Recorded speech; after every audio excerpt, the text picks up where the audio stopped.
G'day everyone, so a lot of you guys have been asking me some interesting questions in regards to doing veil poi. So I figured I'd start off with doing the most basic of all stuff and answering the most frequent answers a lot of you guys have been asking me on YouTube. So one of the questions is, where exactly do I get my veils from? Now this veil is about at least just a little bit over the size of my body. It's close to about 2 meters. I actually got it off Silk Bamboo. There will be a link in the description. She has a variety of different veil poi. She does a fan, she does just generic veils. She always has different colours as well. So there's different styles, there's different lengths, and I highly do suggest, if you're interested in getting into veil poi in a more professional colour, or you just want to buy something that's actually going to work better than the eBay ones, highly suggest going down into the link in the description and giving this video a thumbs up. So when you do get your veil, you do also want to make sure that it fits the right length, and how to measure this is by doing this. Now usually your chain should be at least in the armpit, which does come down to me. You obviously have a keychain area where you can have your finger spinning there, or you can also have the end part here, which is what I love about when I am buying off Silk Bamboo, because you can do this. As you guys know, to do the generic hold is very simple. There you guys see, just slip 2 fingers in there and just go over like that. Very simple and easy. It makes for spinning very simple and easy. When I am spinning, I do prefer to use the key, because I also do prefer to do a little bit of juggling, and it makes it a lot easier for picking up veils and throw them to the side when you do want to do that. Now there will be another video I'll do eventually in regards to how to take care of your veils. As you can see, this one's a bit dirty. I've had these for probably at least 2 years, maybe a little bit more. They're fantastic veils, they're very endurance. As you guys can see, the fabric is very nice, silky, very fluffy, it really has an amazing effect when you're out there doing some veil poi. But I'm going to be looking at doing some of the more basic stuff with you guys, focusing on how to warm up before you start doing veils, and just things to keep in mind as well. Also, apologies, you guys might be hearing some aeroplanes going overhead. So as you guys can see here, I don't have my veils, and this is how I practically start off with doing warm-ups. Now my warm-ups mainly focus on my shoulders and my arms, because they're the main things that you're using when you're doing veil poi. You can also do some leg warm-ups, which I'll sort of show a few simple things there, but I'm not going to get too in-depth, as your shoulders are the main important thing, as well as your wrists. So one of the biggest things I do are simple, like this, over the arm. Imagine that you're a bit of a cricketer, you're pitching. Just do that, and I do that forwards and I do that backwards as well, and I do this on both arms because it's very important, since that this main joint up here is going to be doing a lot of the action movement as well as your wrist. So they're 2 things that you want to keep in great condition. So again, focus on the other arm as well. You don't want to cause any problems. You can warm up for however long you feel. Just make sure that there's nothing that's going to be too tight or too sore, because if you're feeling a little bit not like you're moving properly, you don't want to take the risk of actually injuring yourself. Another really quick, simple, easy move is to just simply bring your arm up overhead, pull the elbow in, and holding it like this. And I'll show you guys the back version. All this is really doing is helping to stretch the muscle up in here in your bicep, which is also an important muscle when you're doing veil poi. Always make sure to do both arms because it's important, so definitely do it again, the second arm. So now that your shoulder joint and your bicep muscle has been sort of stretched out and given a little bit of a warm up, you can now start to focus on your wrists. So simply just doing simple movements like this. You can pretend you're a belly dancer or whatever. Some people will also do this, which seems really weird, but it is to focus on the joints in the hands as well as the muscles, getting them more prepared for doing a lot more movement. The biggest important thing about doing warm-ups is to make sure that when you are doing any sports that it is that you're not going to get some sort of a cramp, or you're not going to sprain yourself. And considering that we are doing veil poi, it's very important to focus on the upper arms and the wrist area as well.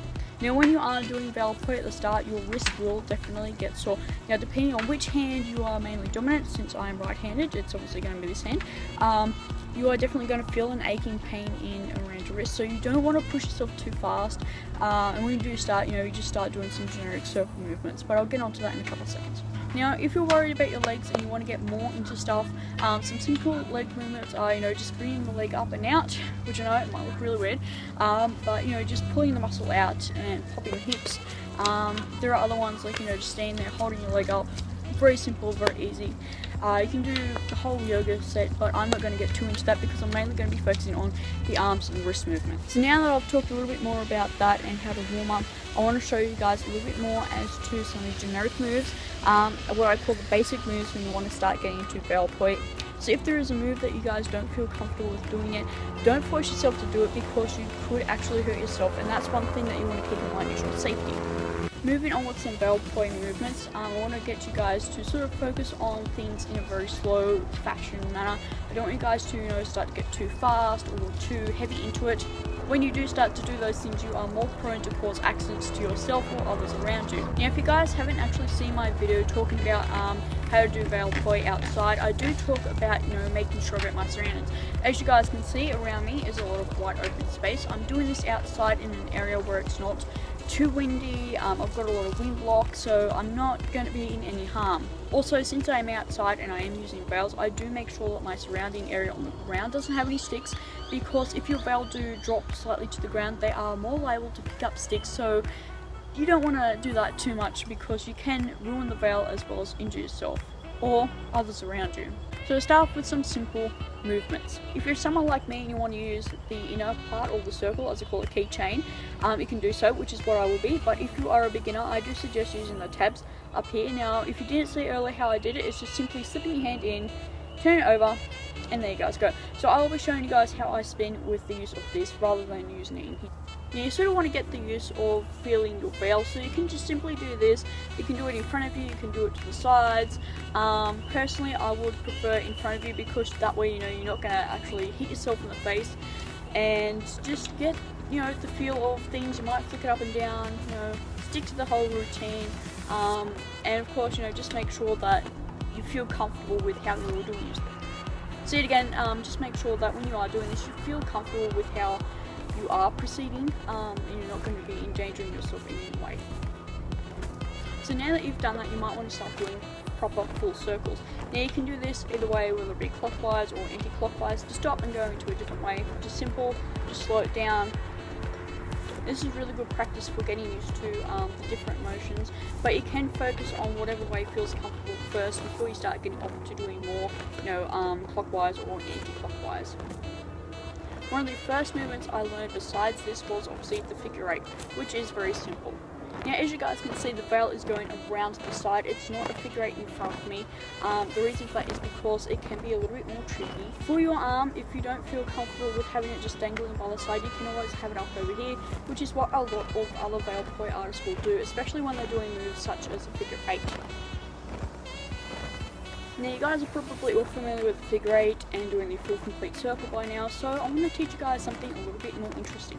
Now, make sure to spin the way that you most feel comfortable. As you guys can see, I'm spinning anti-clockwise, and this movement has a variety of different names. People call it the pentacle, they call it the four-leaf clover.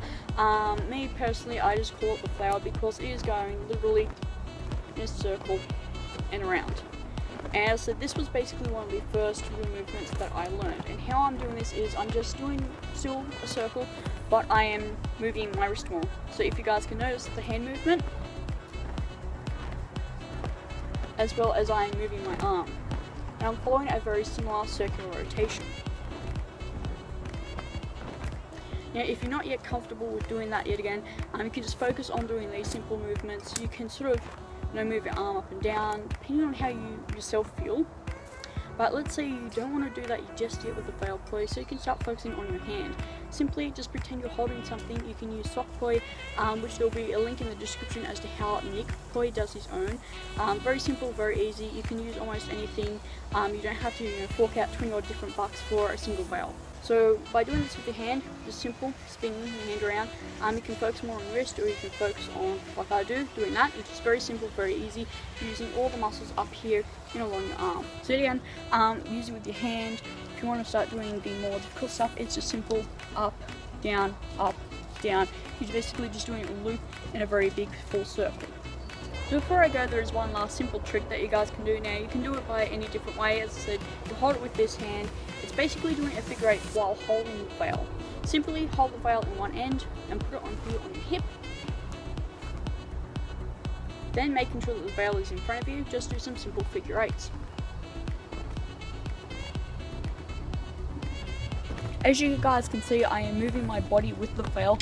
It is a little bit more of an intermediate movement, but it depends on how you yourself feel comfortable with doing this. You've probably seen belly dancers do these sorts of movements. Now that movement is a little bit more complex, but I will eventually start teaching you guys those in the more intermediate stuff. As for now, I hope I've been able to answer as many of the basic questions that you guys have been asking me in how to start off with doing vowels.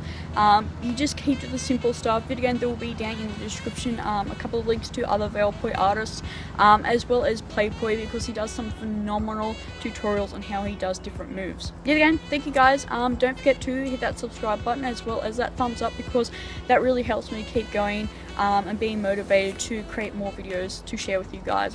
Also, don't forget to comment down below some questions that you guys might have, whether it be how to take care of a vowel in particular, whether it be different movements. I will hopefully be able to show you guys the various movements that I, per se, do, and movements that I favour as well. And it just really means a lot to know that, you know, you guys are appreciating the work that I'm doing and putting into all these videos, and that they are being helpful to you guys.